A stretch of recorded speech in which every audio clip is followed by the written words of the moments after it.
Oh, here, my microphone was not working again. I made the same mistake yesterday. Okay, so I'm live on YouTube, I'm live on Twitter. Do I need to be live? I can be live another place. Should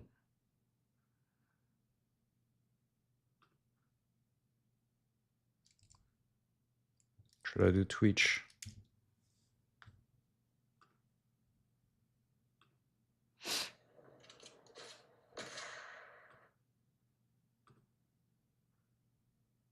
Look at him.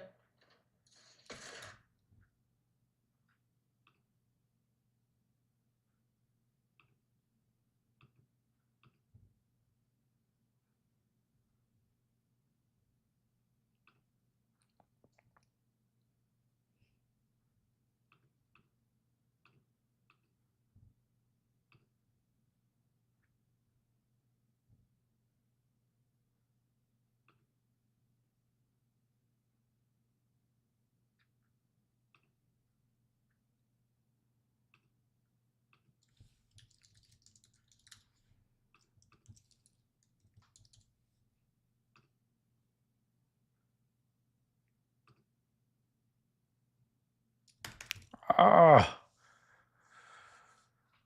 how do I start a stream? Oh, okay.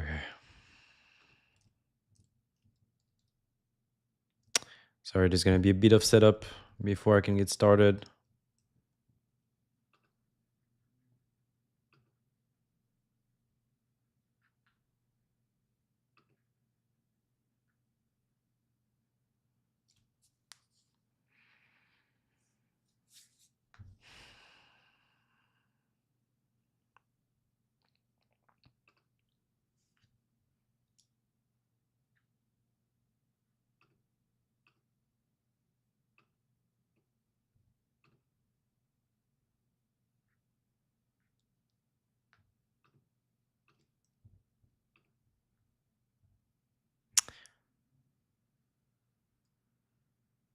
Am I streaming? Seems like I'm... Can you guys even hear me?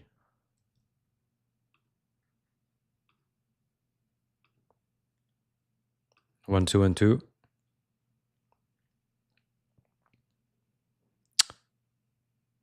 Is my microphone not working? Oh, wait. Is my microphone not working? All right, all good.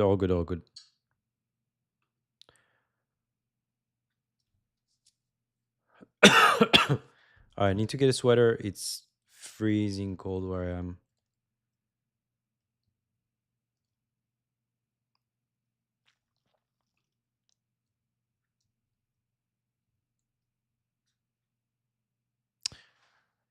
All right, cool. Let me get a sweater and let's get started on this.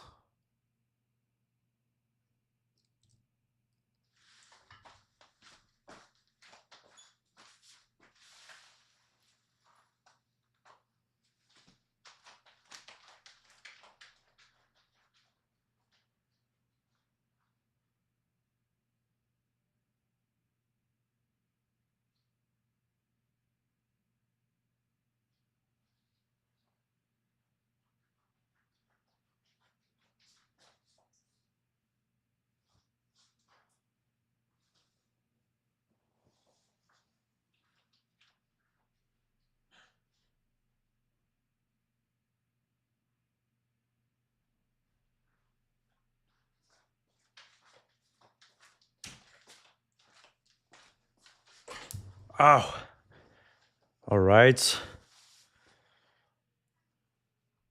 I have no heater in this room. I'm freezing. Hello.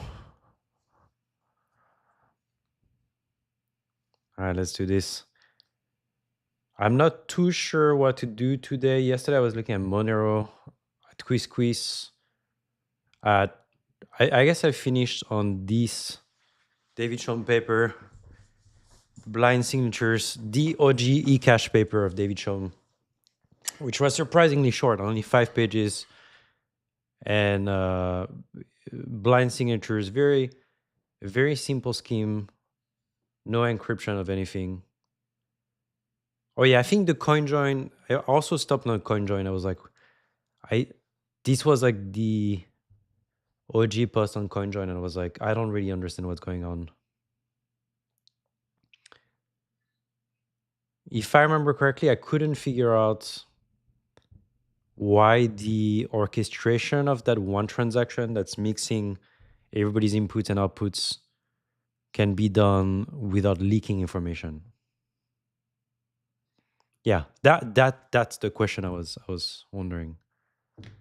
By the way, let me check if everybody can see my screen.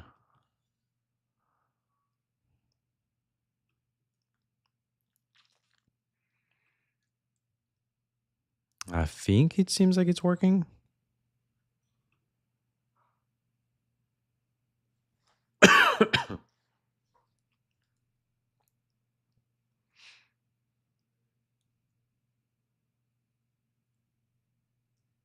All right, all good.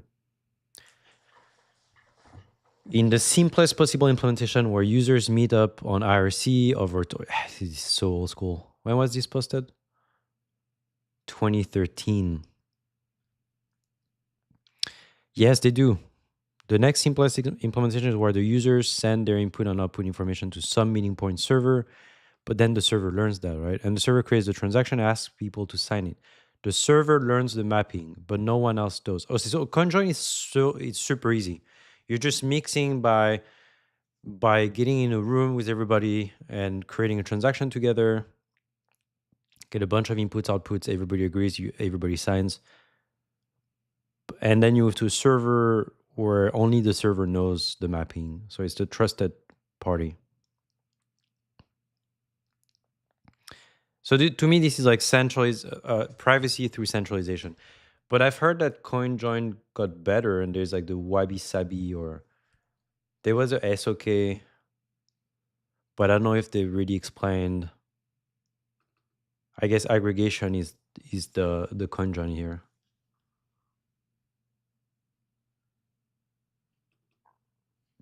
Yeah, right.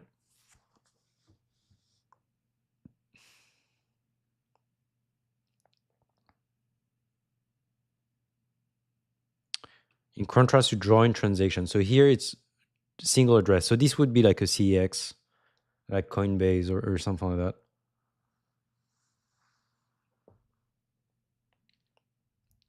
But they're all mixers. You're all like combining everything at some point, and then fan in, fan out, and it's very hard to link transactions. And the anonymity set is like whoever joined that address or the transaction.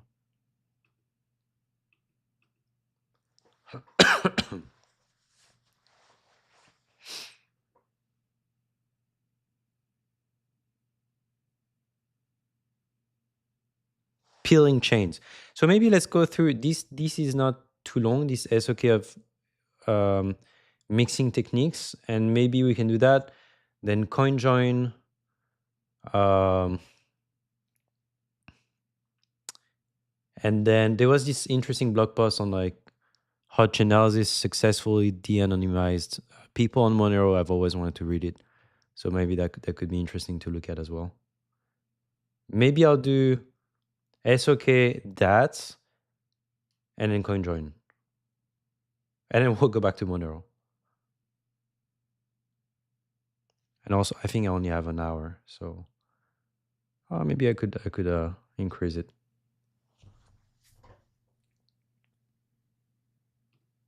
All right.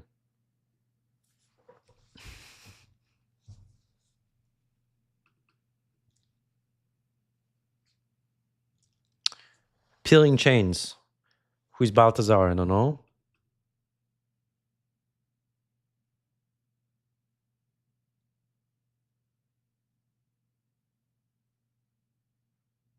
I mean, it's still a mixed network, kind of a delayed mixed network.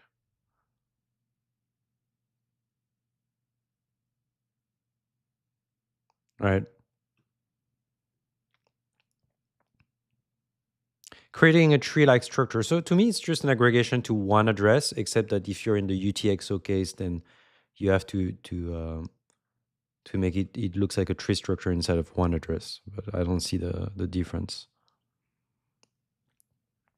It seems like a lot of words for like the same principle.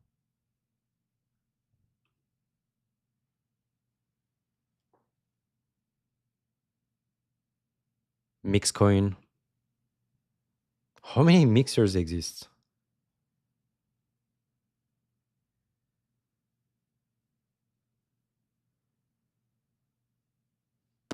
All right. Randomized delay. That I mean, that's a big thing about mixers, and I mean mixed networks. When you like have a binary box that's trying to prevent people from analyzing the traffic to understand who who's trying to talk to who. So you wait, so you get a bunch of packets, you wait, and then you deliver. You have like 100 packets, and then you deliver them, and you don't know which one was meant to go where. Of course, if everything is not encrypted, then there's no reason to do that. But I guess these are techniques to augment Tor and these kind of networks.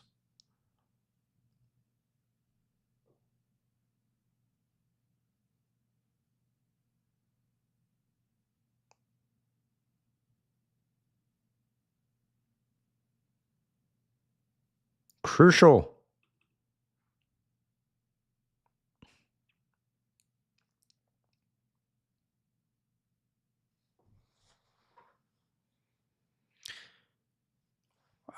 Okay. This is very basic. I mean, nothing against the paper, I guess. Sometimes you need this kind of SOK, but I'm not. I guess I'm not gonna learn much from that.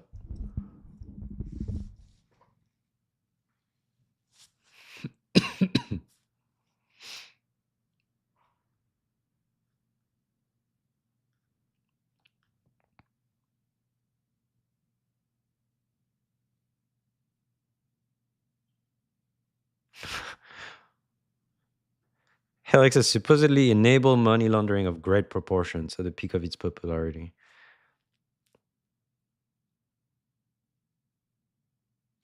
The seizure of Helix and its owner by the government of the United States of America. I guess I hadn't heard about that. I don't know what Balthazar Moser are. Oh, they didn't even know what they were doing.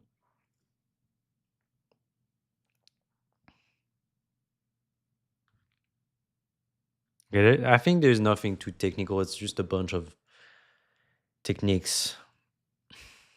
The use of T is interesting as well. I guess I should look into mobile coin, right?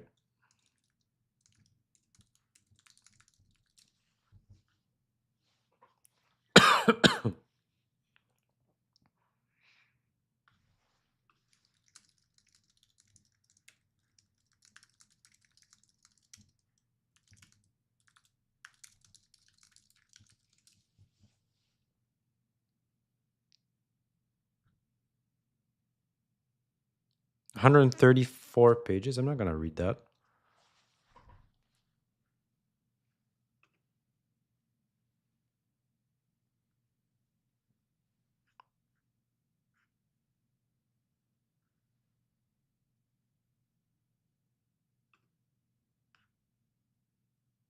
Who wrote that?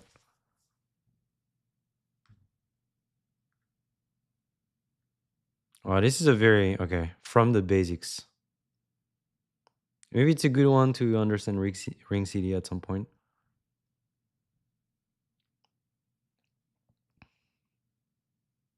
So mobile coin uses a consensus close to the stellar one, maybe. Okay, let's can I see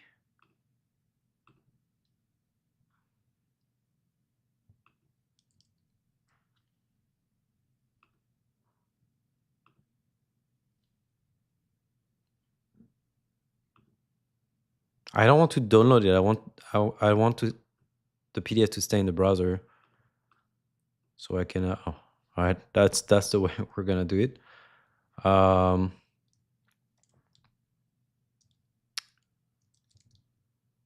and then we're gonna go back to the white paper. That might be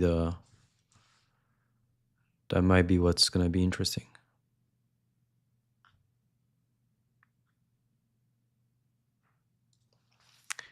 I'm taking a bit of a detour, but I think that there's probably a very short description of how it works.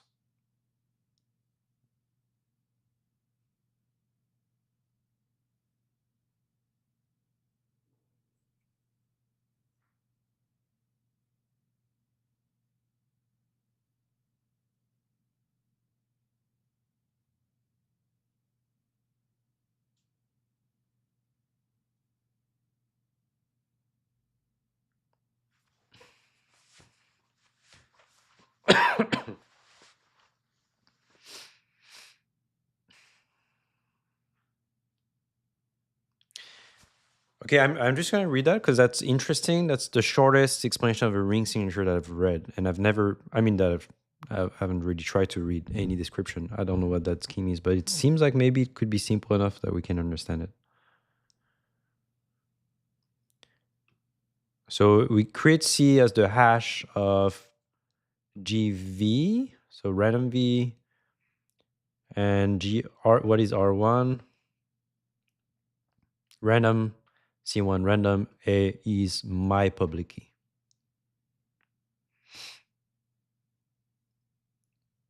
Minus C1, the same random stuff here.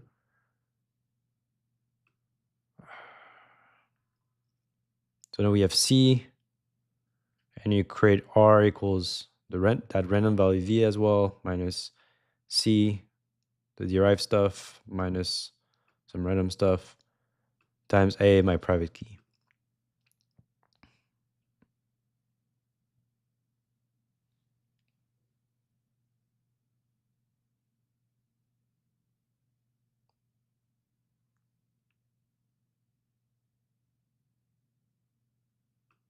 So B is just one more public key. So here it's a ring of 2.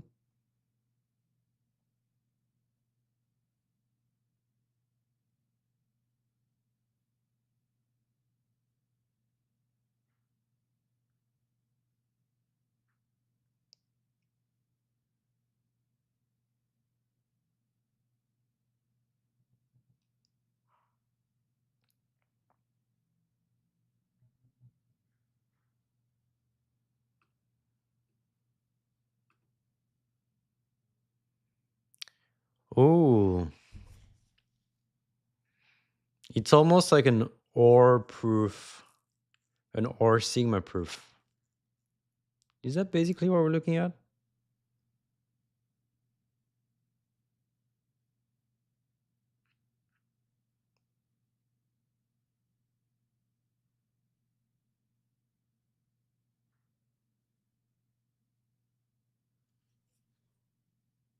I just don't understand why this part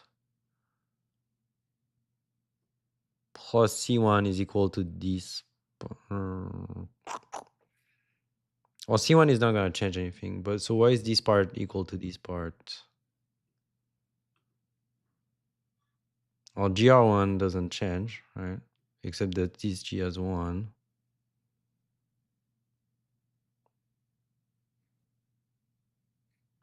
So why does BC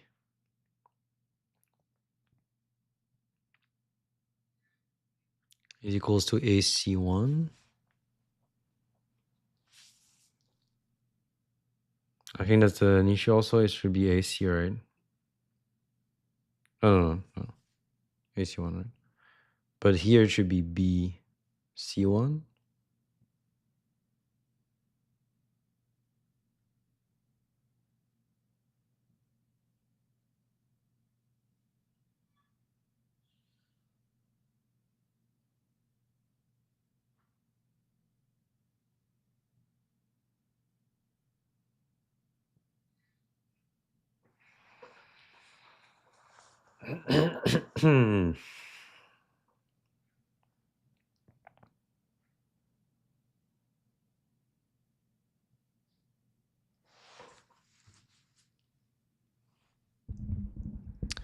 Yeah, this is, sorry, I'm just checking the chat now. Yeah, this is live. Hey, C-Node. Does Monero have an in-band secret dispersion mechanism with trial decryption like Zcash? My understanding is that yes, because of the stealth address. So I mean, right now we're just looking at ring signatures, but in Monero, basically, this is the ring signature stuff. Basically, every time you're sending money, you're creating these. So I was looking at that yesterday. You're creating these one-time key. So you're always creating these one-time key, where the one-time key is basically a new key created from A and B, and A and B are the actual public key you wanted to send to. So you'll have this transaction where basically it's a key exchange. Here's a key exchange with an ephemeral key. Uh, and that allows you to derive some secret and to create a new public key. So you can, it's the same concept as updatable public keys and this kind of thing. And so you see all of these transactions on chain, and you'll have to scan the chain and test if you can do the key exchange and recreate that key here. And if you can, then you know that it was meant for you. Using your private key. This is your public key, but you have little a, little b, I guess.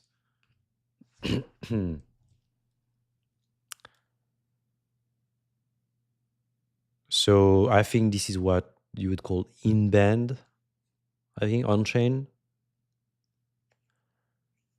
dispersion mechanism. That, if that's what I would understand. And it's not trial decryption. It's more you're trying to check if you're not trying to decrypt anything. You're just trying to check if it's your key. Maybe they have another thing on top of that where you can also decrypt a memo or something like that, but I don't know. But the test is ready to try to recreate that key. So where was I? Guess I was looking back here. I'm not sure I understand why B became B1 and C1 became C. Maybe that's the hash works in a weird way, or I'm not getting something, but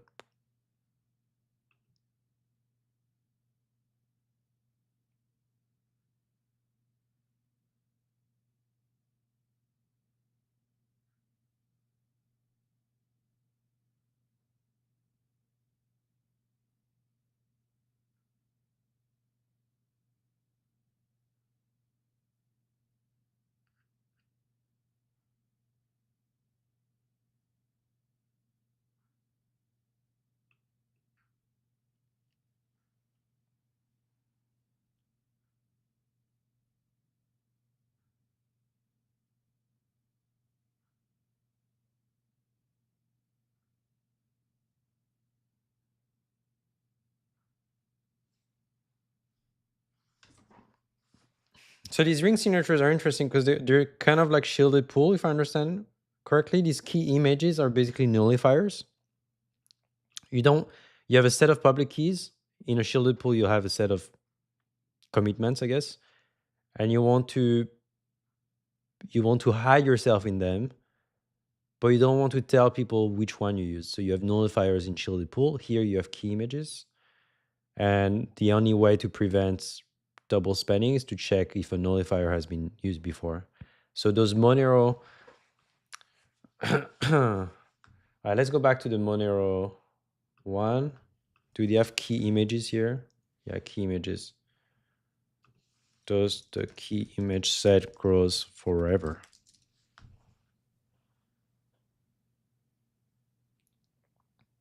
I never understood what this LNK phase is.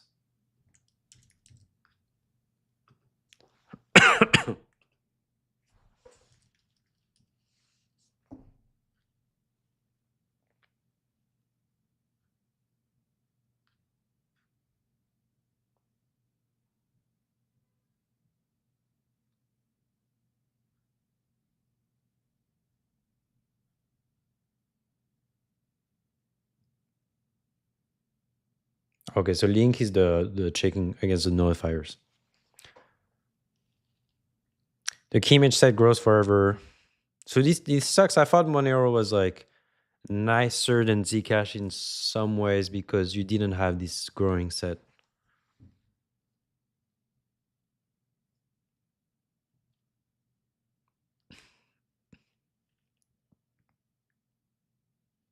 What does LNK stand for? I don't know.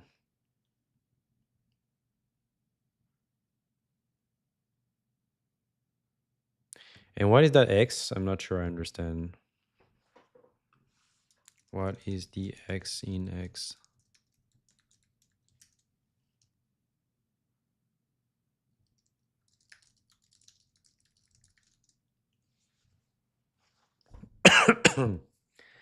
The key image set.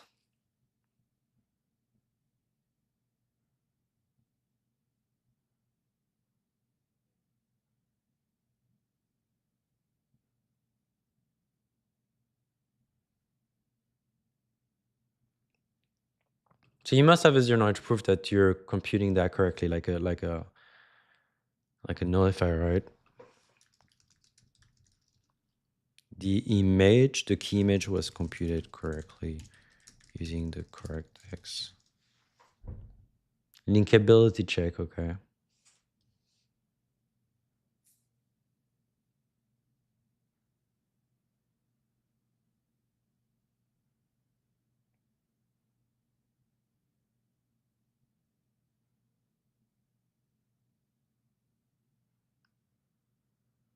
The proof, so there's a proof, or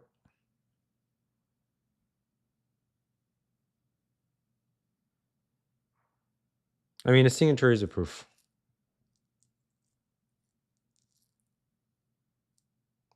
So the signature really looks like it might be a or Sigma protocol,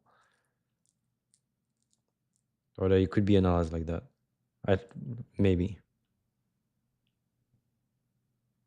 All right, good enough. Good enough. Let's go back to.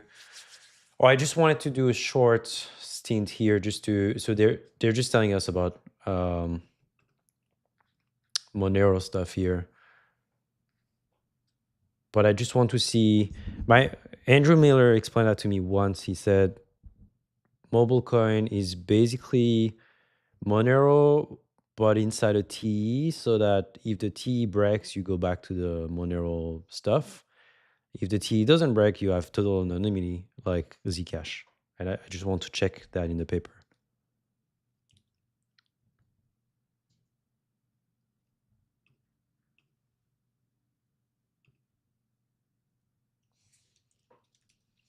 Hmm.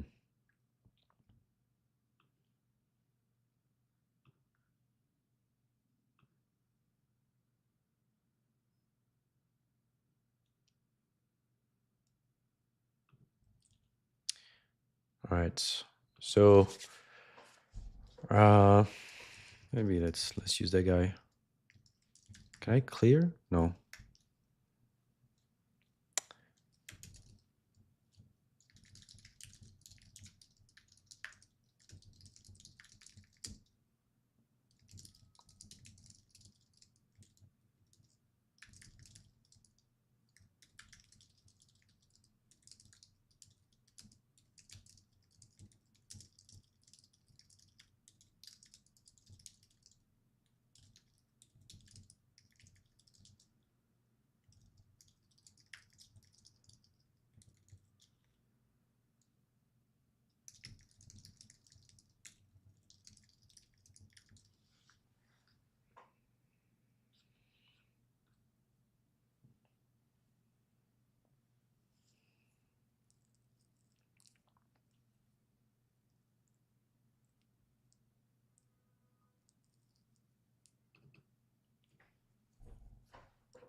So it looks like the T sees stuff, right?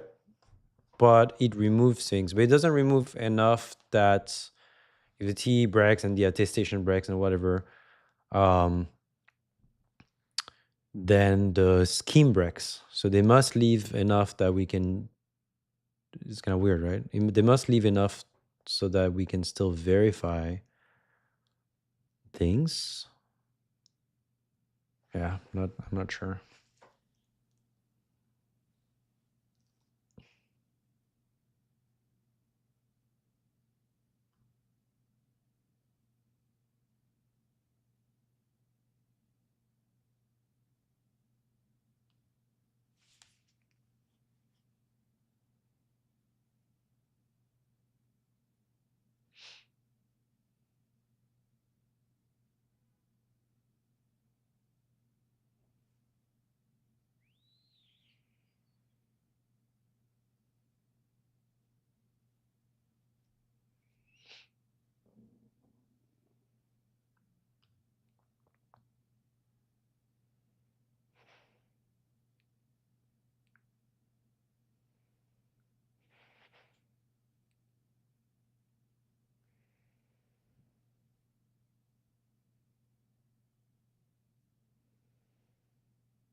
So the T's are just called fog, ingest, enclave. I guess they do a key exchange, whatever.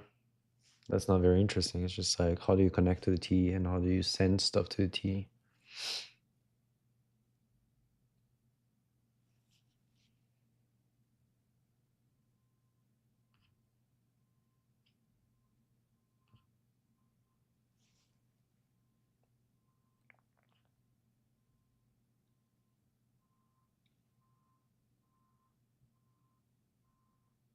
I'm wondering if it's still used in Signal. Or at least I heard it was used in the UK or something like that. Well,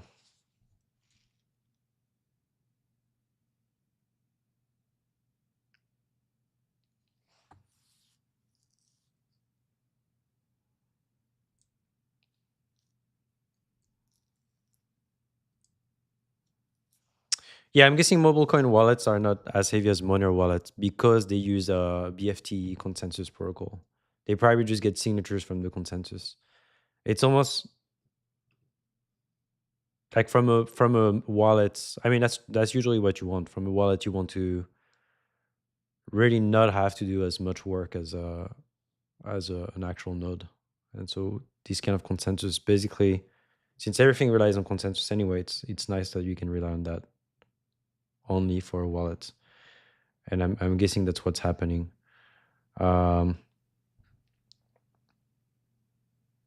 what is FBA? But anyway, that's not what we're interested in. I want to understand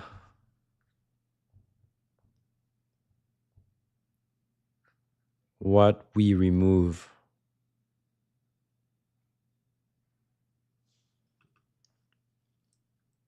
This is, you point to me where in the paper this exactly intrigued. I want to see what exactly is removed. Like isn't everything essential? And so if we remove a bit, if the T verifies something that removes stuff, then we don't have enough to verify. I guess I'm looking at the right thing.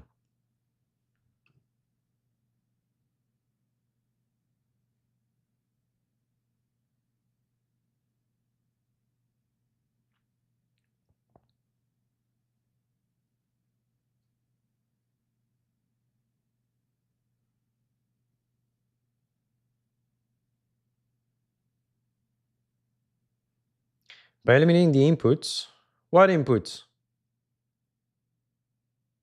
The blockchain is now resilient against statistical analysis attacks, which have been shown to reduce data protections in other chains. Okay, but what inputs?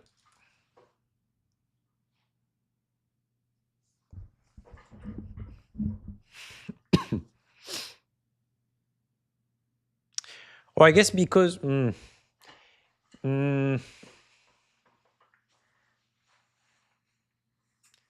because you're creating nullifiers, eventually you don't care about knowing what inputs were used, I guess. You just care about the fact that these nullifiers. No, I don't know.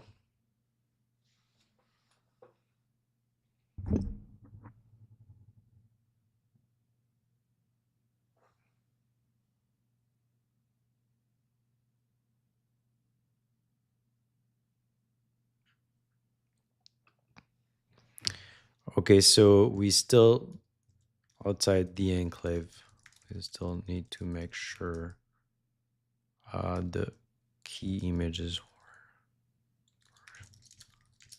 were right.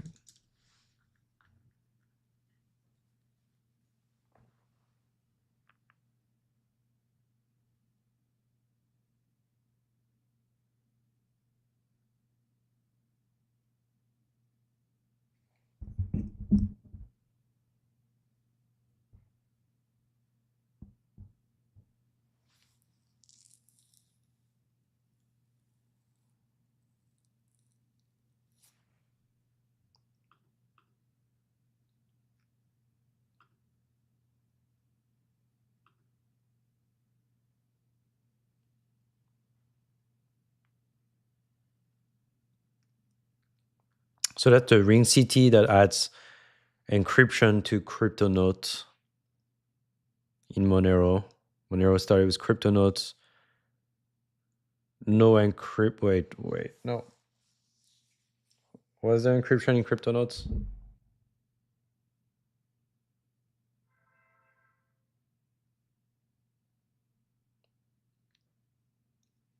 No.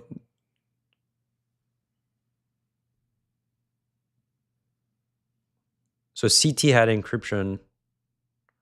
CryptoNote didn't have encryption, but was masking recipient addresses and signing addresses using recipient addresses using one-time keys and sender addresses using these ring signatures. And then so Monero adopts that, and then they implement ring CT, basically mixes CT and the CryptoNote stuff with the ring signatures to also mask values. And they use Pedersen commitments. They have range proofs. They need to do sum of inputs equals sum of outputs, etc. Okay.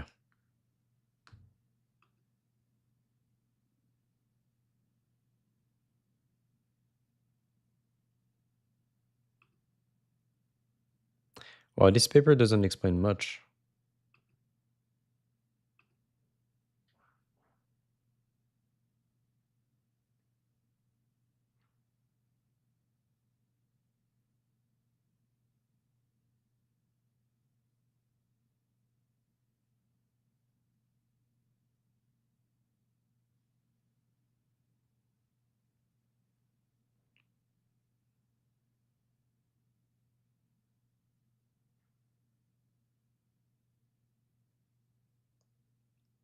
The uniqueness of the key image is also checked inside SGX. That should be checked outside of SGX, right?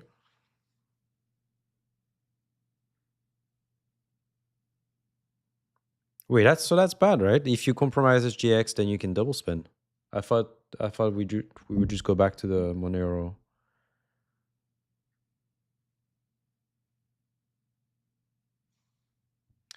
I guess we'll have to check that paper at some point.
maybe the ML SAC signature in the ring city or the ring signature stuff, you have to compute something, and then there's like a pre-computation part, or like the verification is two computation, and the first one is the one that reveals the inputs, and then you can compute that and just give the external world, the host and whoever,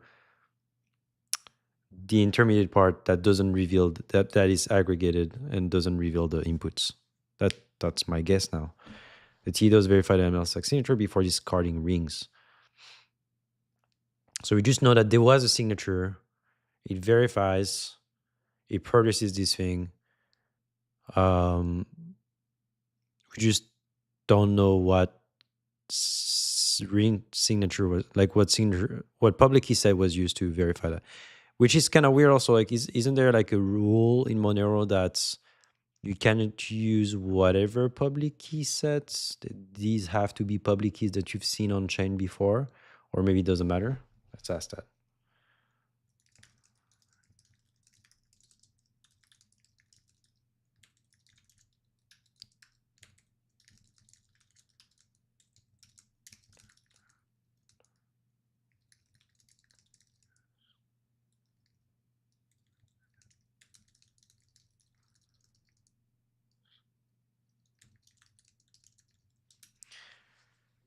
And I'm guessing it doesn't really matter because you can always send money to like any public key you want. So you can easily create any public key you want in the system. You never need to prove that these public keys have to exist. So I mean, my question is a bit moot, I guess, in that sense.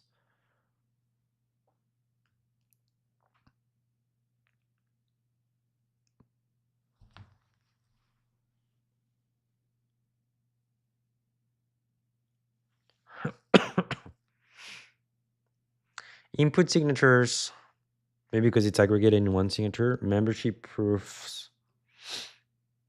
What is the membership proofs? What are these membership proof? Proof of what?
Even the bulletproof, isn't that kind of weird? It seems like you're removing too much.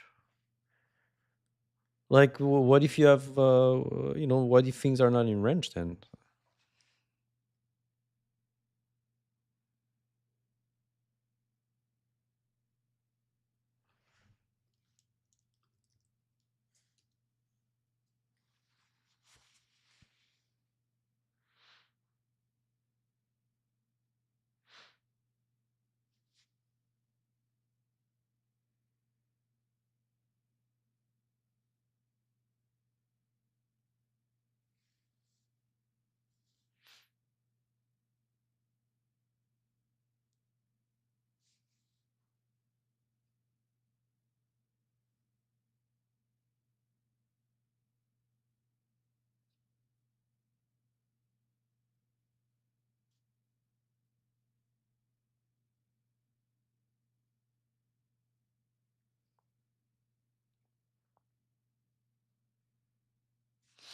So I think that there's something else going on here. I think that I'm changing my mind. It's just that none of that information is gonna, like, the checks are not being done outside the enclave. The checks are being done inside the enclave.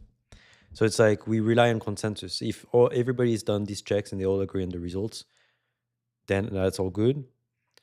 If one of the validator was not running in a TE, they wouldn't be able to participate because it seems like they have to prove that they have a TE.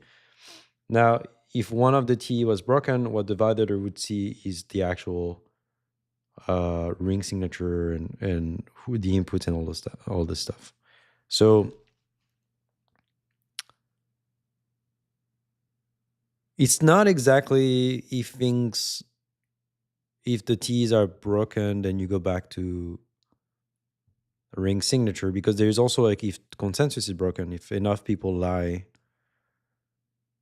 and break their T's, then they could lie about the fact that the bulletproof passed, or that the key images were computed correctly, or these kind of things. So we are relying on the consensus also. I think Monero is like Bitcoin, so they don't rely on that at all. Like you always re-verify everything,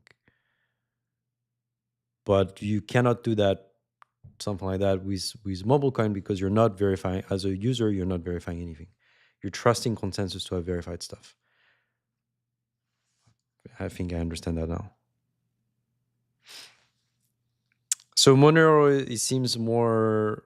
I mean, I don't know. I'm not really a fan of proof of work and these kind of chains where you have to re-verify everything. I like when you can rely on consensus. Even in this proof of work chain, is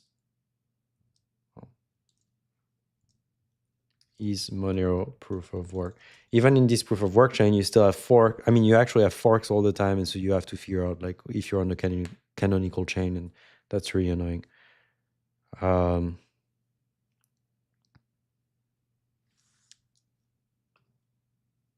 all right.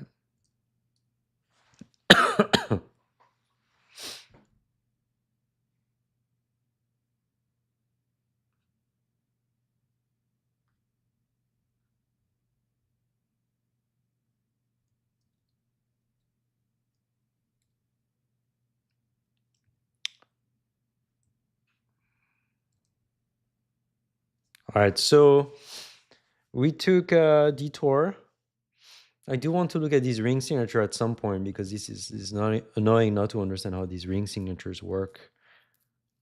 But I think we should move to CoinJoin. Oh wait, I said I would look at the Chainalysis successful thing. All right, okay, then I look at this blog post.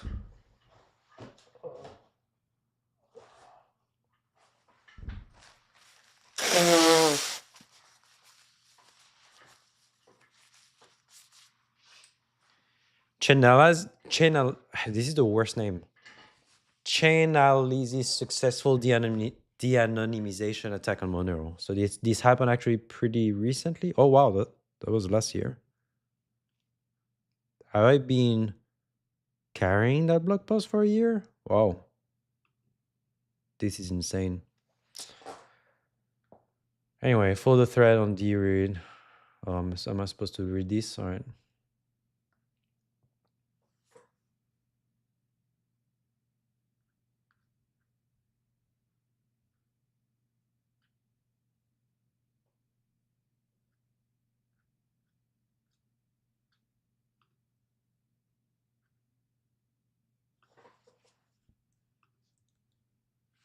Well, that's unfortunate.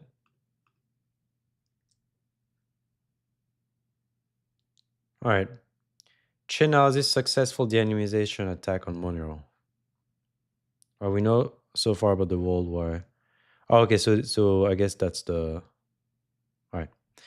What we know so far about the worldwide tracing and de-anonymization operation. Chainalysis, based on the leaked video presentation directly from Chainalysis themselves, shows that their operation is successful, and it continues to run even now as we write this article. Let's break down the facts shortly first, and then follow up with consequences and possible countermeasures to resist those attacks. The Chainalysis-like attacks are ongoing and will only increase in time, simply because the current design of Monero allows it. I actually find these companies very interesting. Um, they're definitely doing something ethically, gray area. And but it's interesting that you can do, it says more about the protocol maybe than the, I don't know. So Chainalysis is running a large amount of poison Monero nodes through their worldwide operation and their own admins. They call them our administrators in the presentations. If one is using remote node, any remote node except his own, he can easily be the victim of the Chainalysis ongoing de-anonymization attack. Okay, so that's when you don't want to be a wallet yourself and you're using a node to like learn about the network. Anyone can run the large amount of the poison Monero nodes and provide the same attack too, and there's no way to find out. So, okay. Is indirectly stating that the own administrator was not defunct, the node, the moneroworld.com. There's an unknown amount of other Chainalysis administrators around the world running the poison nodes for them now. So it's like infra. Of,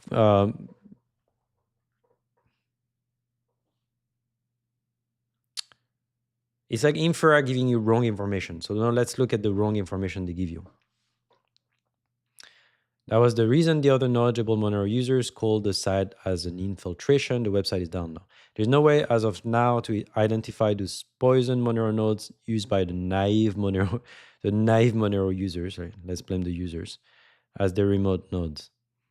Using the Monero remote node doesn't utilize the important dandelion plus plus feature of Monero, available only if you run your own node. There can be other actors doing the same as Chainalysis, making the pictures even more ugly. Yeah. I mean, if these actors communicate us, but well, never mind. What does that mean? One is capable to serve the poison ring CT decoys to the unsuspicious Monero remote node users through their own poison Monero node. The user is using the poison Monero node of Chainalysis. The node can serve the user the poisoned decoys for his transaction, rendering the ring CT feature of Monero useless. Such user has the anonymity set 1 to 1 and is completely transparent and ready for extremely precise de-anonymization attacks.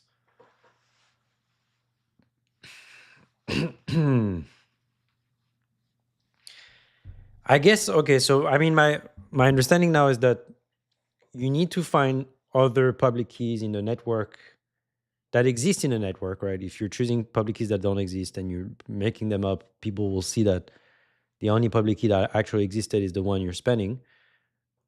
So you need to find legit public keys that hopefully haven't been spent, because the person that has spent that public key knows that you're using their public key, so they can at least discard their own public key as part of the ring.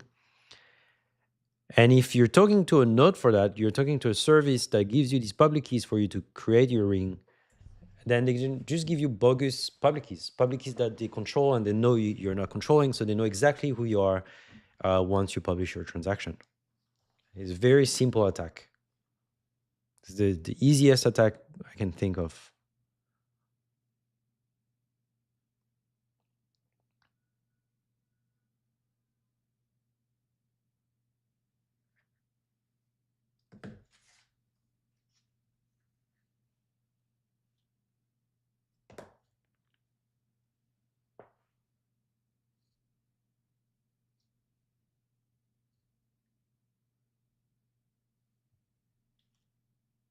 Hmm.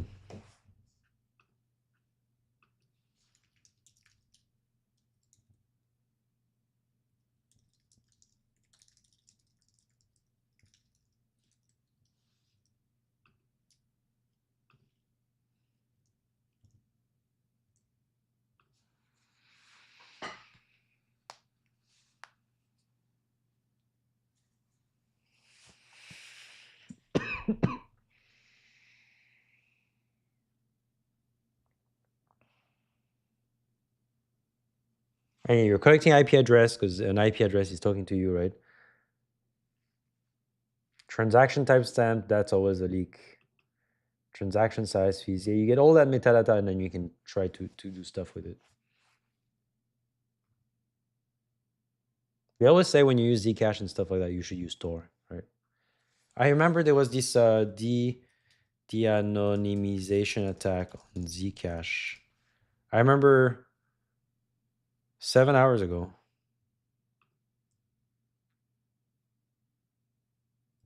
Is it this one? I don't even remember what it was about.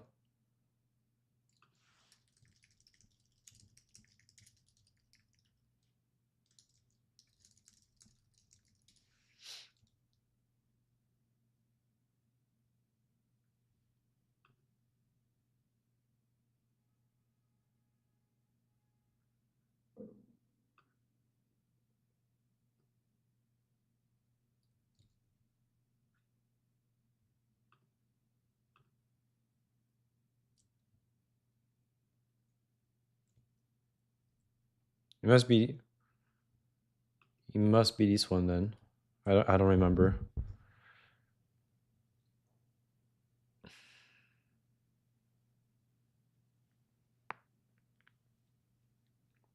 Round trip transactions where the same or nearly the same number of coins are sent from a transparent address to a shielded address and back again to a transparent address.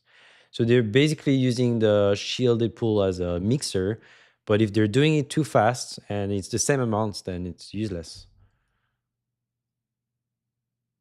So I guess there's something against mixers in general is that it's such a one point in time thing that you're leaking so much that you should stay. The mixer itself should stay like a shielded pool. Staying in a shielded pool really seems like the best way to do privacy, like reading all these papers. Of course, I don't want to say that because I don't want my position. I don't want to argue for one way being better than another way, and all of these protocols are interesting. So I'll retract what I'm saying. Um, but it's just interesting how all of these attacks that you can do. But yeah, I mean, even people criticize Zcash because they have this transparent and shielded pool, and they say there should only be a shielded pool, and so this is interesting.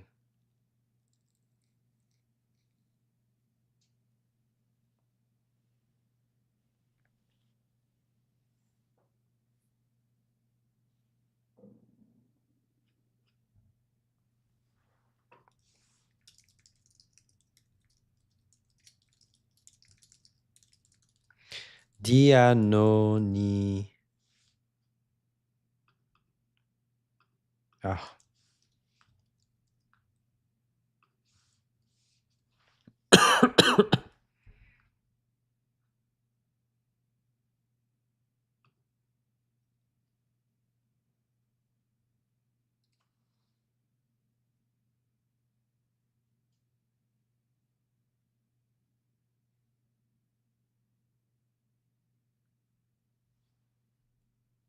So Arkham is like what, like a Chainalysis competitor?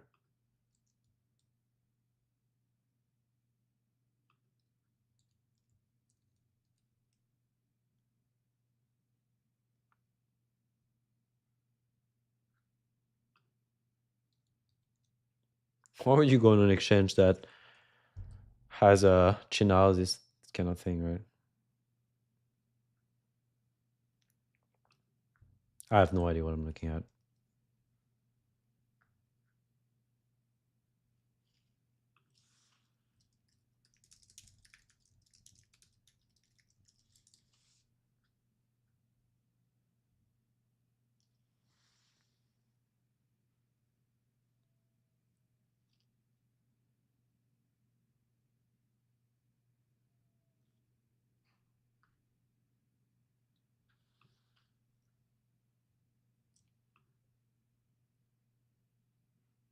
Newer, more aggressive public-facing platform that gamifies or crowdsources attribution. Ooh, well, that's interesting.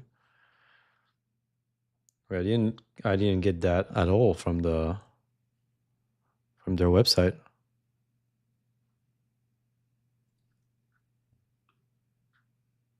Trade with intelligence.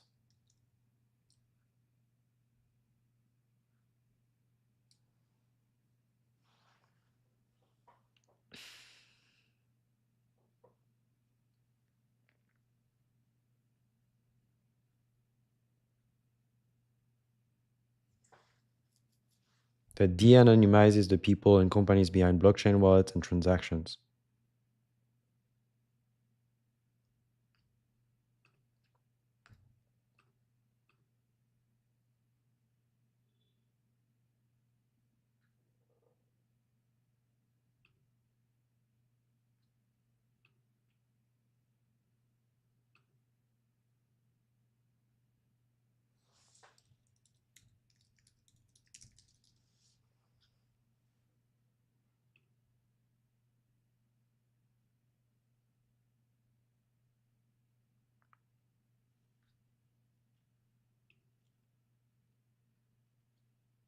Yeah, I guess it's kind of hard to understand what's happening here without Intel Marketplace. I guess I need to, yeah. Oh, for another day. Okay, so where should we go next? That was, I mean, I didn't finish it. All right, let's speed run that. It's also contracting ISP. I don't know why ISPs would cooperate.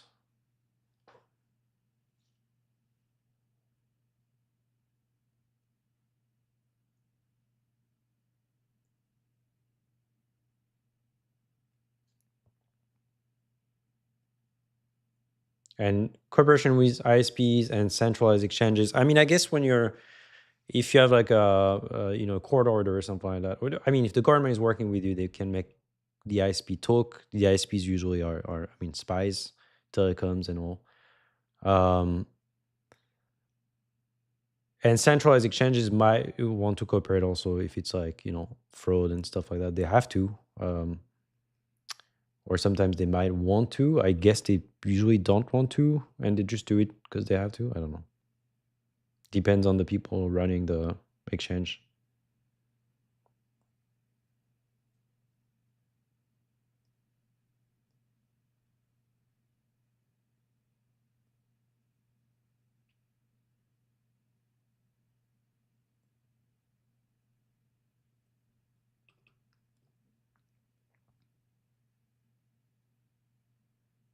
Use your own Monero node, I guess. With that dandelion plus plus, I don't know.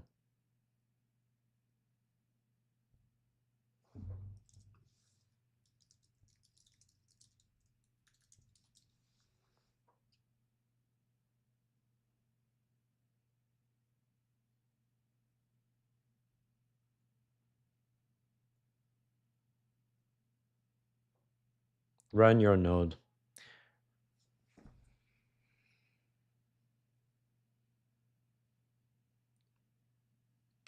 You store to frustrate.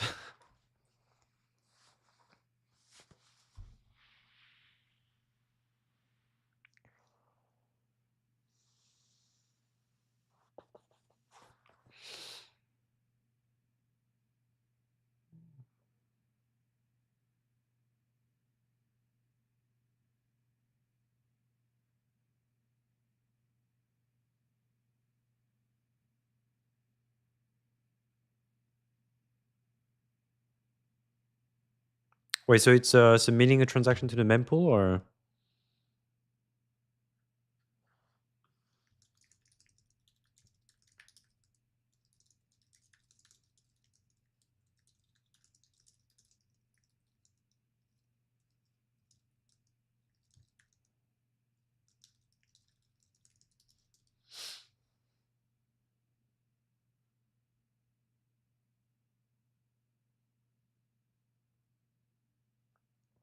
Yeah, which IP address first emitted this transaction? All right.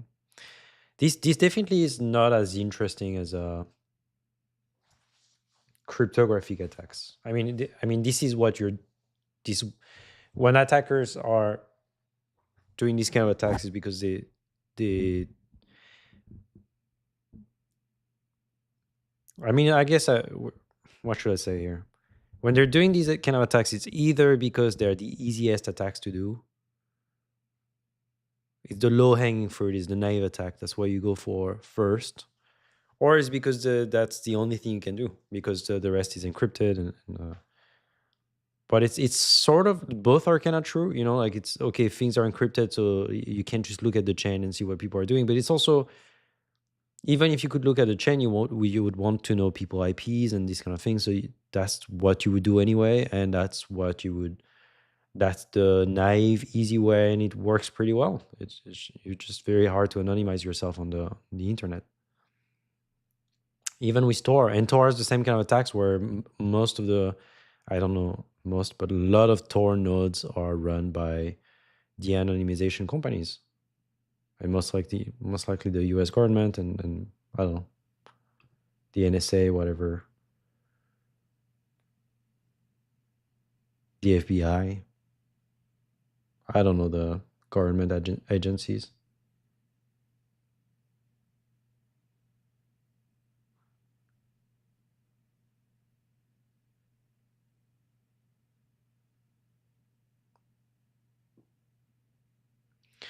Joe sits at home and connects to Tor from his home router. He believes this is not the also Tor. Like I remember they found some guy that was doing bomb threats in a university, and he was using Tor, but there was only one room in the entire residence that was using Tor. They knew it came from campus. They knew it came from Tor, and there was only one room that was using Tor. And that's how they.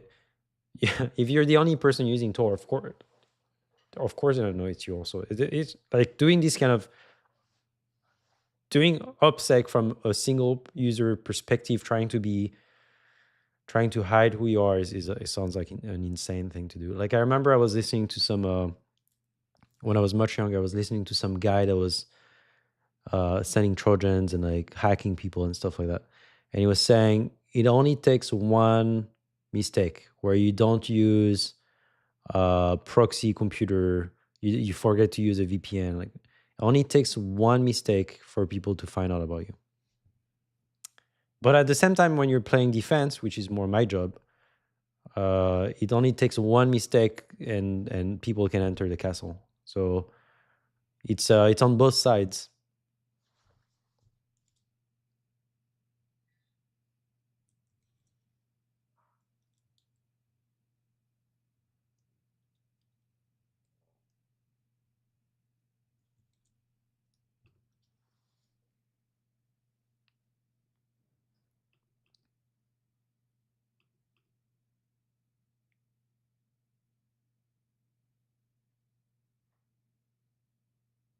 All right. All right. I think this is not the most interesting thing to read.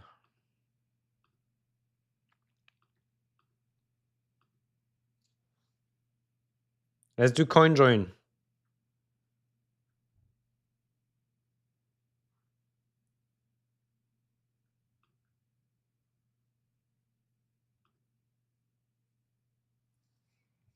Or should I take a break? That doesn't work. What was here? Oh, blinds. Yeah, I couldn't get that paper. Um,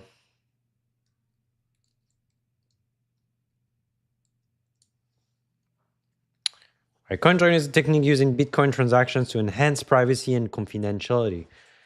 We looked at the post from Gregory Maxwell, that post that introduced these things in 2013. Uh, just collaborating to create a transaction. That's it.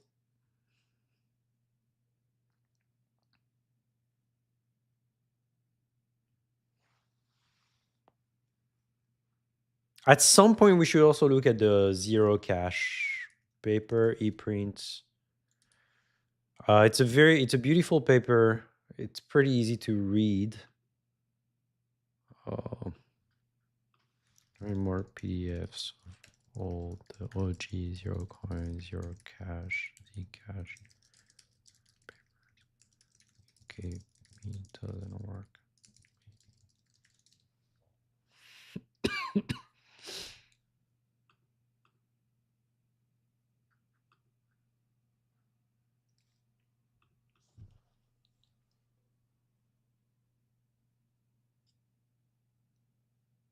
So this one is the 2014 after BCTV 2014.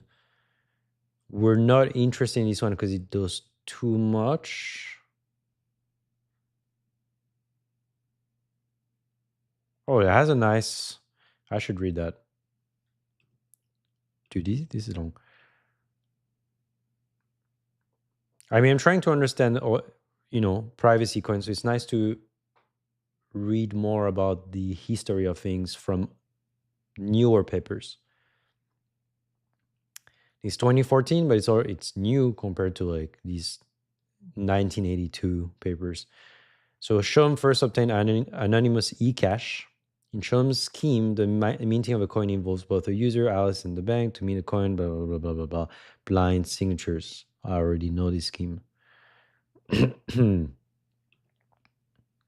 So there's no anonymity of the user, there's no encryption of the balance, but you can anonymize who you're sending to by having the bank blind sign a new coin. And forgeable e-cash. One problem with Strom's scheme is that coins can be forged if the bank's secret key is compromised. Okay. You can decentralize a bank. The bank maintains a public Merkle tree of coin commitments and users periodically retrieve its roots. But then you have fork issues, right? We're in a gossip protocol now, like log transparency.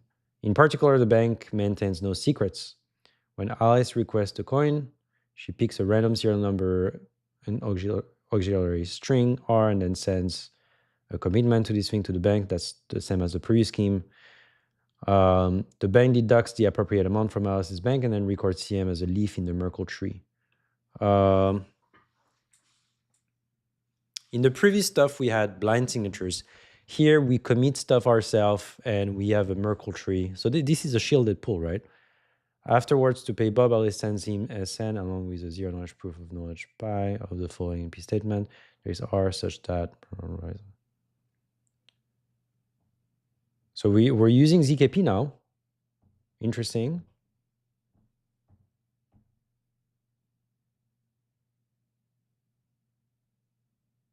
How does Bob can cash out?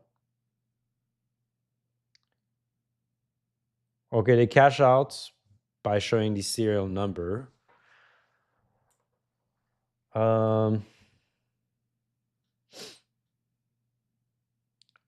Okay, so Alice, so nobody knows which.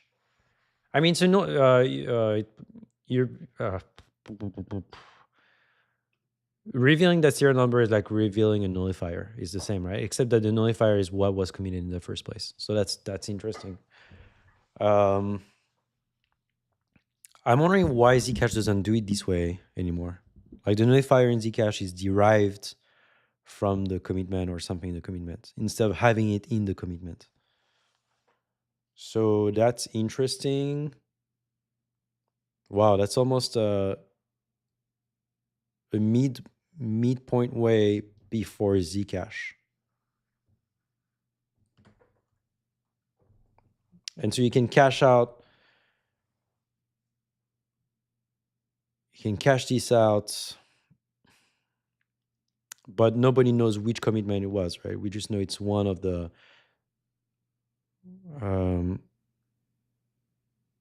so exactly like in the it's exactly like what Zcash is doing basically, right? Except that Zcash has in the commitment you have a value and more stuff, and you have an actually engineered protocol.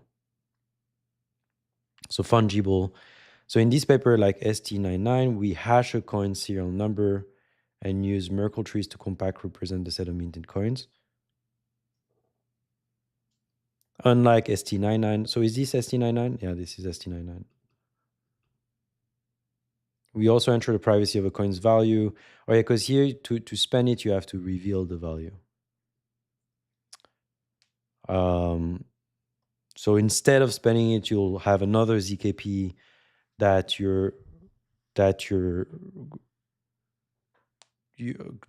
a new commitment you want to add preserve the value, or new commitments you want to add preserve the value, right? So these are very. I always thought Zcash or Zero Cash was like such a breakthrough, but these are very small increments, right?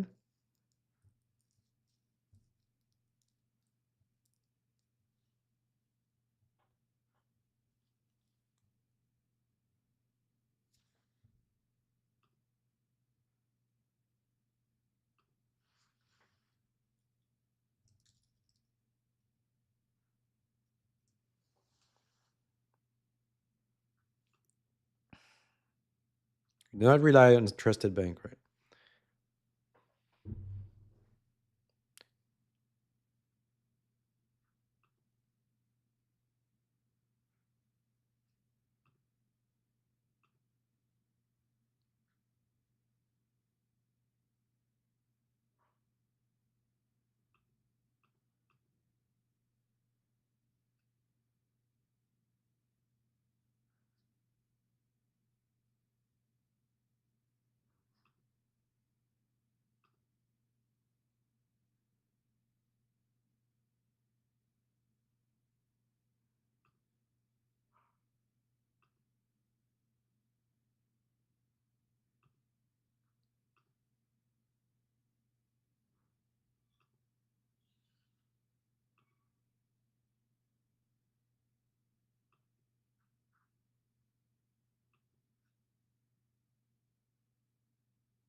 So this will be interesting at some point. I'm just going to put it here.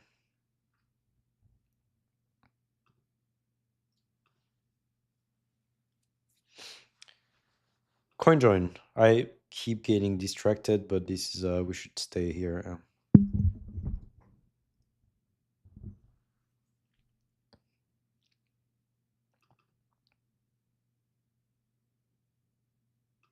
To me, this CoinJoin stuff is like the least interesting kind of protocols. All right, let's just read through these, I guess. It utilises a combination of approaches and widely used cryptographic primitives to achieve this goal. So there's no need for a rendezvous server. So it's decentralized. The shuffling method described in section 2.1 between mixing peers to make linkages between users anonymous. So I guess there's a shuffling protocol.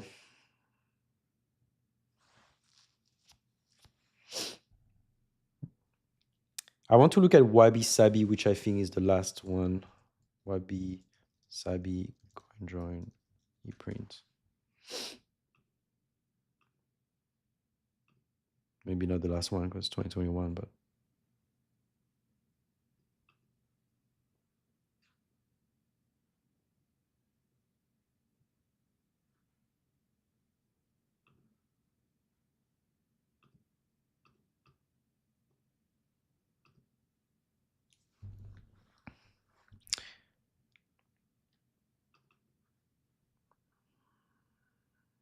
threshold cryptography.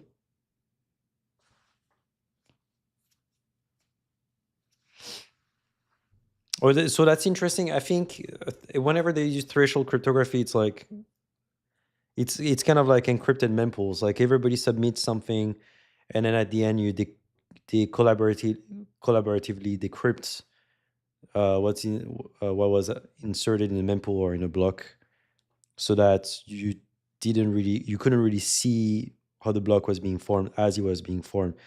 The problem is that if you create that block or the transaction in order like that, and then you decrypt it, you're gonna see exactly the first input goes to the second output, the second input goes to the third output, like whatever. So they have to do a shuffle, right?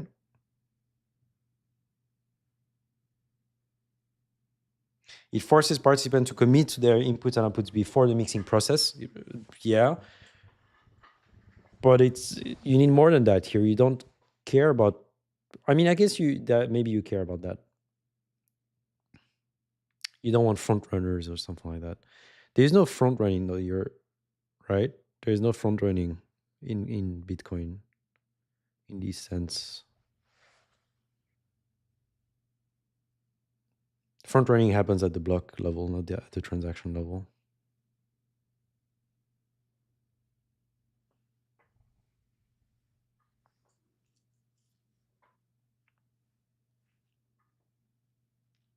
That's actually not true. You could have a transaction that can be spent in different ways, and in these covenant circuit kind of things.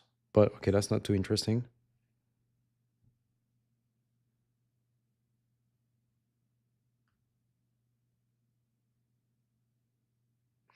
So yeah, Ethereum. So Mobius must be like Tornado Cash, right? Or they use ring signatures. So it's Monero. So Tornado Cash is Zcash on Ethereum. Mobius is Monero on Ethereum.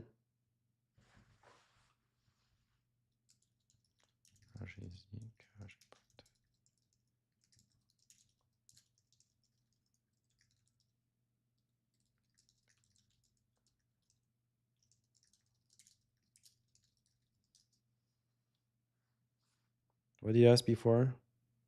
Ah, doesn't matter.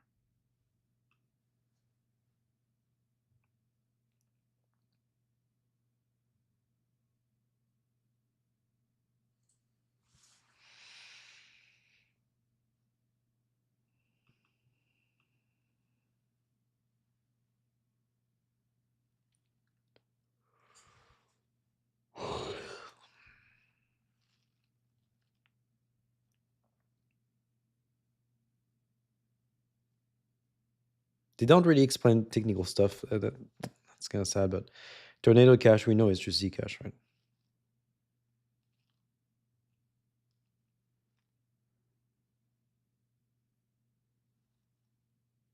Oh, the Wasabi is the stuff I want to look at, right? Wabi Sabi, or is that different? Maybe Wabi Sabi is based on Wasabi?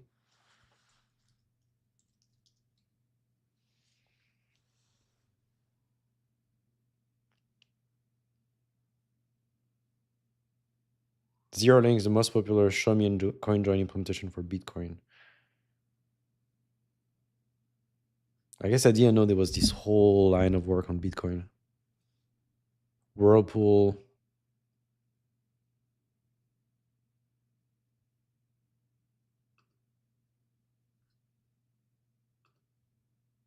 Oh my God.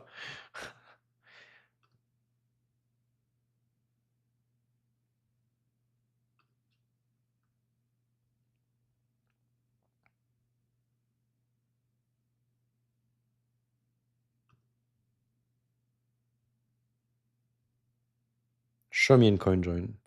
So I guess they use blind signatures at some point.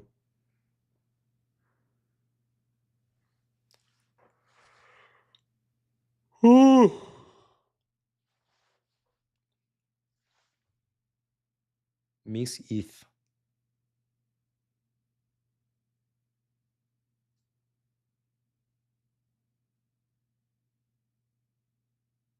I'm gonna need to eat at some point.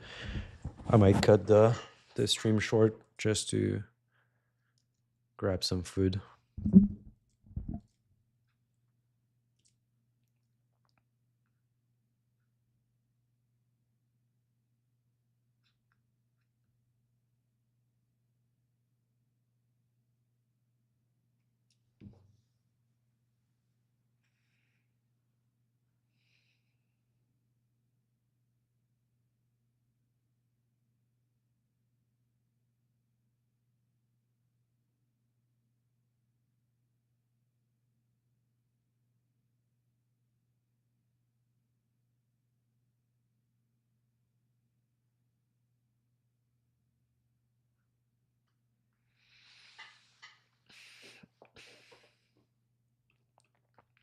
I really want to look back into the Zther paper also. I remember looking at it um,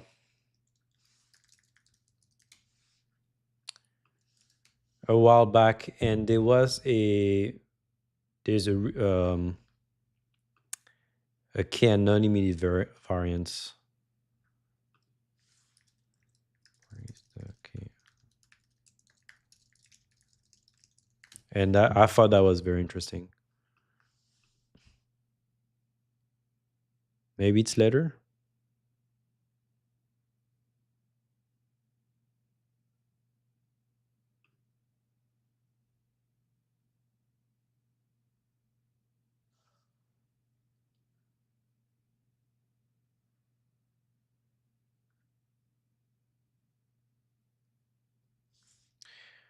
We describe an extension to Zther that can also hide the sender and receiver involved in transaction amount. Yeah, so isn't that in the main paper? I remember it was in the main paper, but.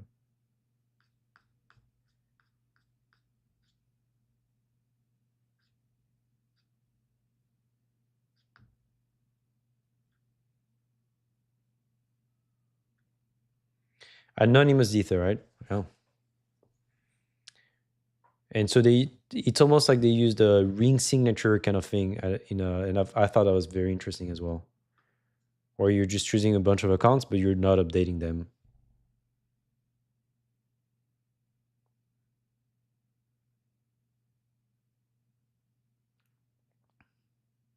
So you increment the nonces.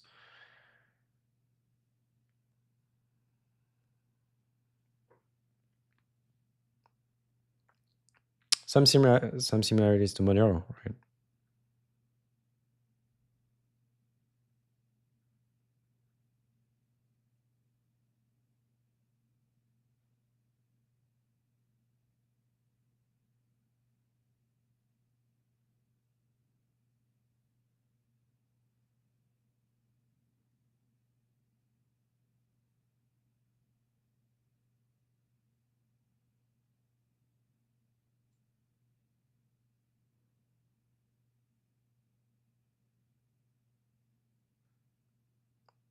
I read this a while ago.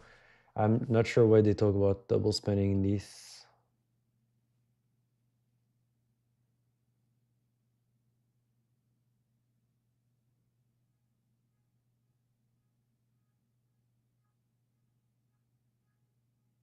Resetting the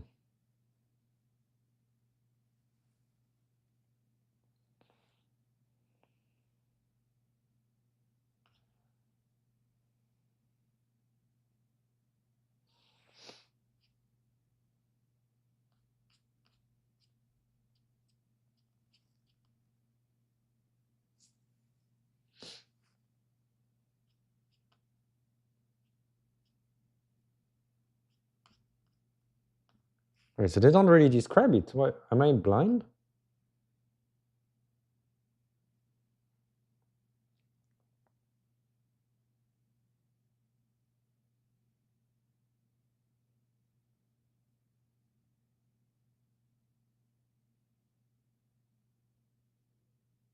Oh, the full version of this paper. Why would they have?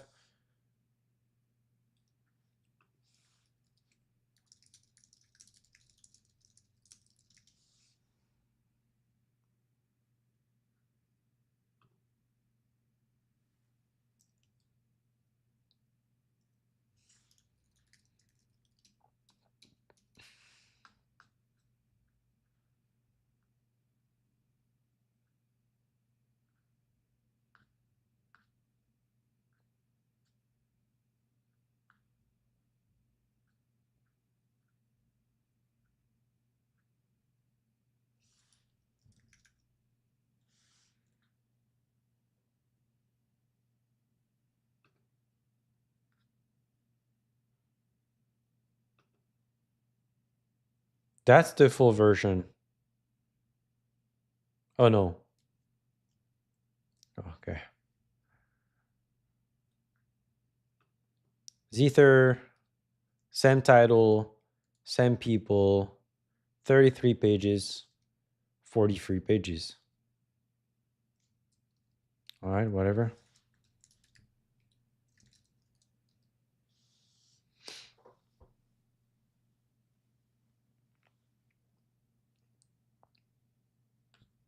And this we can put towards the end, I'm guessing.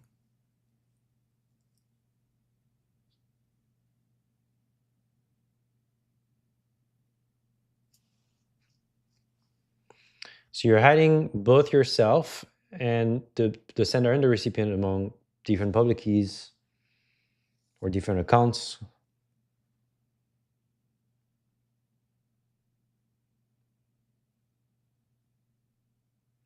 Only two of the underlying amounts are non-zero. So yeah, that's the thing. You're adding zero or you're subtracting zero from all these accounts, and you have to prove that that in a ZKP and blah blah blah, and that's how you do it. So that's all I wanted to check. That's it, and we can go back to our coin join. I know this. I think I'm just getting distracted because I'm hungry as fuck. All right, maybe I'll stop it here.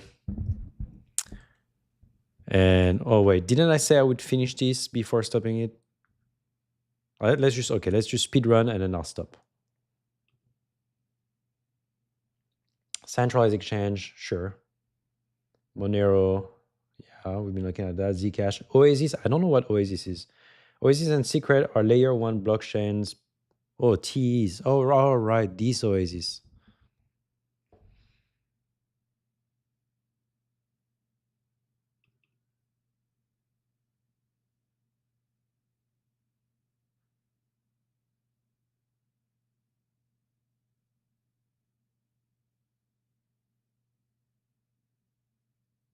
I'm wondering how Oasis works.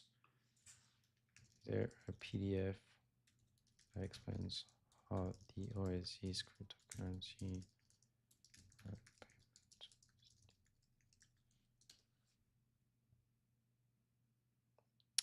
And let's move that next to mobile coin. Mobile coin is here.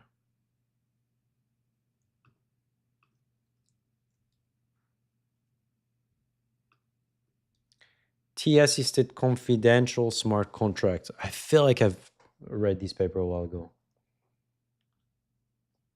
That would be a good paper to read as well. Maybe later today.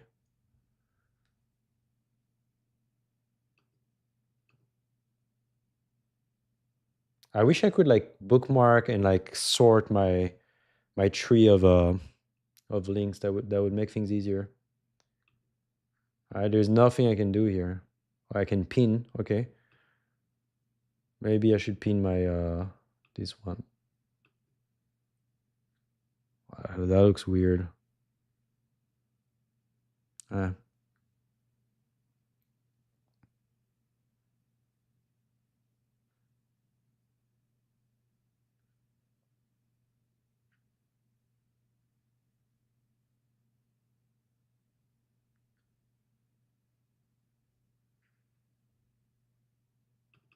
ah.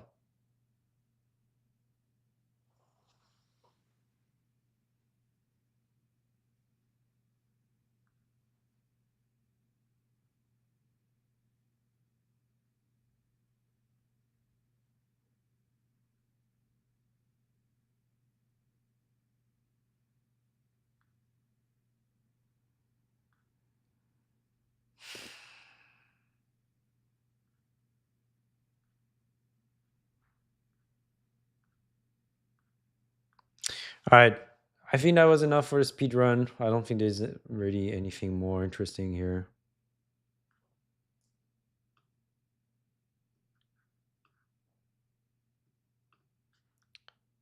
And I'm gonna call it.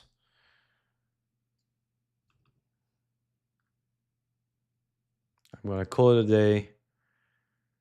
I have a bunch of more papers that I want to read at some point. Maybe I'll take a break and I'll restart after. All right, truce.